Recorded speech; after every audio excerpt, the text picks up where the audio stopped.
ini saya nak berbicara berkenaan dengan zakat emas. Kadang-kadang saya jumpa penyimpan emas tu, dia simpan baru RM100 dalam akaun Gap.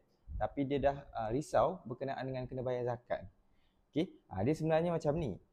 Emas ni, simpanan emas ni kita kira sebagai zakat simpanan kita lah. Kita kena bayar 2.5% daripada jumlah keseluruhan simpanan kita. Tapi orang yang layak bayar zakat ni ialah orang yang mempunyai 85 gram emas ke atas sahaja. Kalau tuan-puan ada 10 gram, 20 gram baru, tuan-puan tak perlu bayar zakat lagi. Dan tuan-puan sebenarnya hari ni kalau tuan-puan simpan duit sekalipun, tuan-puan pun kena bayar zakat. Dia ikut kepada harga emas lah. Contohlah kalau tuan-puan harga emas hari ni 85 gram, harga dia RM41,000. Tuan-puan dah ada saving RM41,000, tuan-puan still kena bayar zakat. Okey?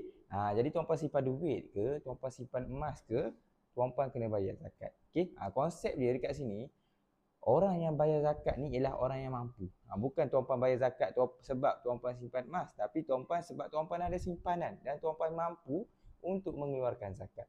Kena target. Yang mana yang baru ada simpanan emas 1 gram, 2 gram, target supaya ada 85 gram emas ke atas. Jadi pembayar zakat juga, insya-Allah. Hari ni yang baru nak bermula buat simpanan emas, baru nak mula simpanan emas, simpan RM100, RM200, tuan-puan tak perlu fikir lagi pasal zakat. Okey, tuan-puan dah ada 85 gram ke atas, tuan-puan simpan selama setahun, baru tuan-puan layak untuk bayar zakat. Jadi tuan-puan yang belum lagi mulakan simpanan emas, nak bermula buat saving emas, boleh isi bet biru dekat bawah untuk saya guide dan bantu anda mulakan simpanan emas hari ini.